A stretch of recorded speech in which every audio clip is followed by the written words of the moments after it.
Informaciones súper interesantes, informaciones acerca de cultura, de historia, de tecnología.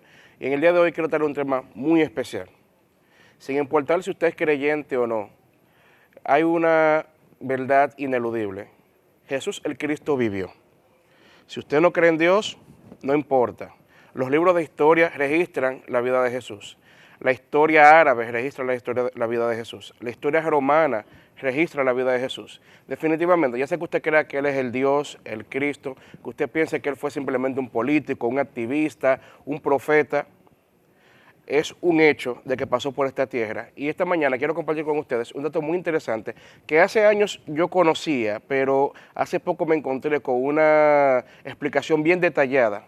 Y es acerca de una explicación de una auditoría forense de lo que fue la muerte de Cristo. Y esto es importantísimo para conocer realmente qué pasó con este hombre que hace 2000 años pasó por la tierra y el sacrificio que tuvo. Ya sea que usted lo mire desde el punto de vista espiritual, desde el punto de vista humano o político, no importa, esto sucedió y estos son los hechos. Quiero compartir entonces con ustedes estas imágenes que tenemos aquí en producción acerca de la muerte de Jesús. Iniciando con este análisis histórico, donde detalla este evento que cambió la historia, con los clavos en la muñeca, la corona de espinas, la flagelación romana, la carga del madero y el mecanismo de asfixia que finalmente terminó degenerando en un colapso fisiológico. Empezamos con los clavos en las muñecas.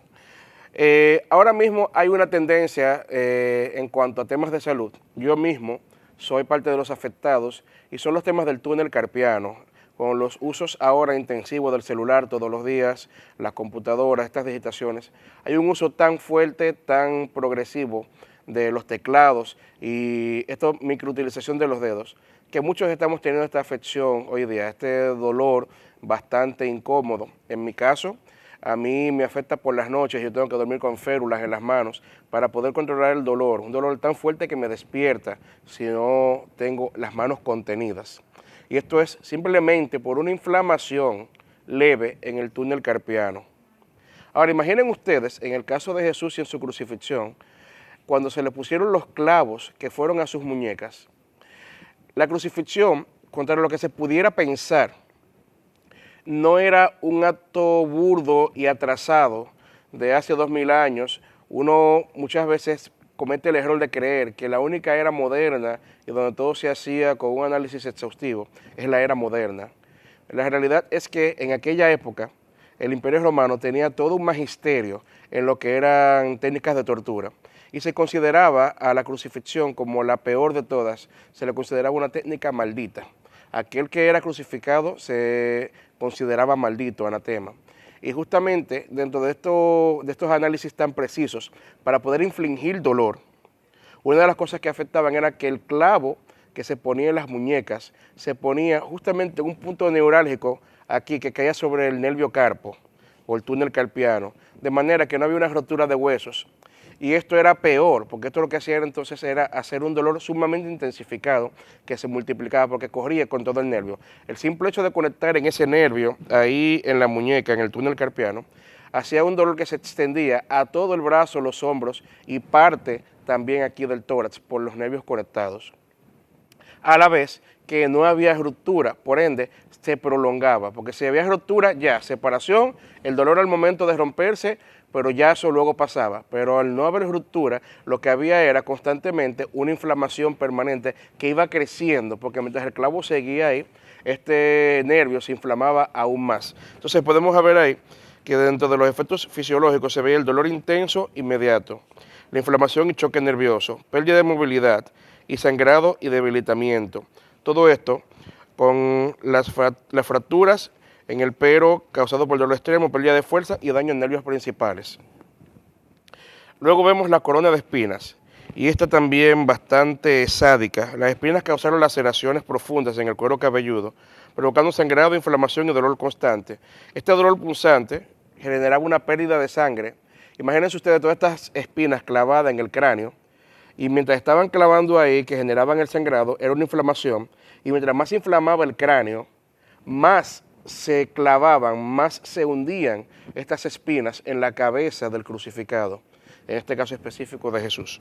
Así que esta inflamación del tejido lo que hacía era que el dolor fuera aumentando gradualmente y de manera exponencial cada vez más y más. Y a cada minuto que pasaba estaba más inflamado. Contrario a lo que uno esperaría de que el dolor fuera disminuyendo, lo que iba a hacer era que iba aumentando cada vez más. Luego de esto vemos el detalle de los azotes. Y en esta parte, una de las partes más sádicas también de la tortura romana, y esto era transversal a cualquier tipo de apresado que iba a alguna condena de muerte, se le daban 39 latigazos. Pero estos azotes no eran el azote que usted piensa el día de hoy con una correa, con un látigo. La fusta que se utilizaba para golpear a los apresados tenían unas bolas de metal redondas, de plomo, bastante pesadas y fuertes.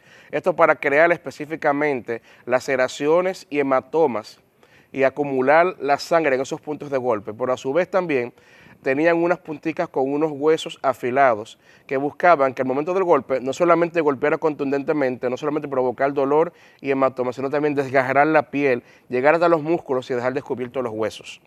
Se daban 39 latigazos con esta técnica, 39 porque no podían pasarle 40 y se cuidaban con uno para nunca exceder, pero así como quiera llevar el castigo al máximo.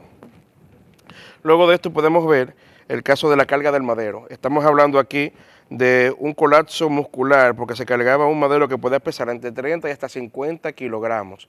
Estamos hablando de una ascendencia de cerca de 120 libras a una persona que ya viene con 30 azotes, que ya viene con una corona de espinas, que ya ha sido maltratado, a la que previamente se le dio vinagre para que se deshidratara, y con la deshidratación viene también una pérdida de la fuerza y de la capacidad respiratoria. Entonces, esta sobrecarga en hombros, la compresión de la columna vertebral y el dolor intenso, creaban una fatiga y un riesgo de colapso y lesiones. Luego de esto, entonces, venía quizás la parte más difícil, y era el mecanismo de asfixia. Ya hay todo un proceso de debilitación sistémica, donde vienen desde el apresamiento, el maltrato, el vinagre para que se deshidrate, la corona de espinas para que se desangre y para que se le duela con la inflamación en la cabeza, eso buscando también que se sienta desorbitada la persona. Luego los azotes, la carne expuesta, los músculos, la ruptura del tejido. Luego este viacrucis de una distancia importante, subiendo la montaña hasta el Gólgota, cargando este madero bastante pesado, unas 120 libras, una persona delgada, debilitada, y ya cuando llega entonces a la cruz y es clavado allí, entonces donde se da el efecto de los clavos, en manos y en pies, en estos puntos neurálgicos, pero quedan en una postura en la cruz, de manera que la persona tiene un déficit para respirar, porque ya con hay una restricción en lo que es la expansión pulmonar y la ventilación superficial e ineficiente. La persona está clavada con los brazos abiertos, pero el peso está colgando sobre los brazos. Tiene un dolor inmenso por el túnel carpiano que está registrando por los clavos ahí, pero si se deja caer el peso, entonces el peso recae también sobre los clavos de la pierna. Pero cuando está abajo, en esta posición de descanso, le falta el aire y tiene que levantarse para poder permitir que aire entre a los pulmones por el colapso también del diafragma. Entonces se pasa en un constante subida y bajada. Y en cada movimiento, la piel en la espalda, que está desgarrada por los latigazos, se va rozando con esta madera, y no era una madera bonita, no era una madera pulida, como uno pudiera pensarlo, a veces se ven en las imágenes. Era un trozo de madera rústica y estas astillas se podían clavar en la carne y en la piel. De manera que el simple roce ya era toda una tortura. El descanso sobre su peso era una tortura para el peso de los pies y faltaba el aire. Y sin fuerzas, sin aire, aún así tenía que buscar la manera de levantarse, haciendo fuerza de nuevo en las muñecas para alar y ensanchar el diafragma para que el aire pudiera entrar. Entonces era una agonía constante y la elección en ese momento era elegir qué era menos grave para poder seguir respirando y no morir asfixiado, aparte de todo el colapso sistémico. Todo esto termina cayendo en un colapso fisiológico o un fallo sistémico progresivo, pérdida de volumen sanguíneo severa, disminución crítica de la frecuencia cardíaca, alteración del estado en condiciones, fallo orgánico inminente y un paro cardiorrespiratorio.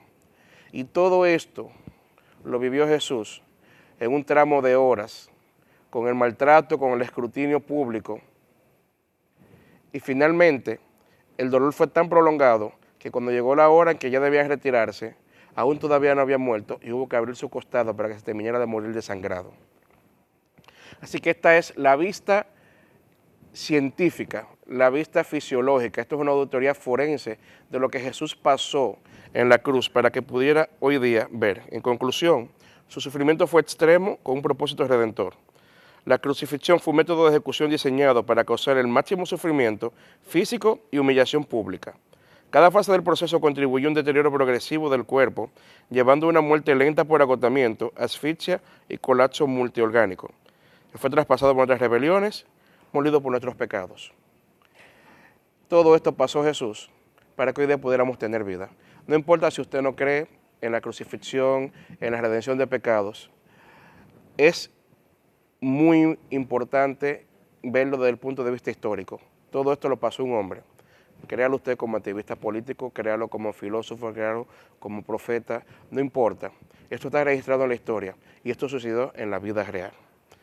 Joan Sansari, un placer estar con ustedes en esta mañana y continuamos ahora con la doctora Oceanía Matos.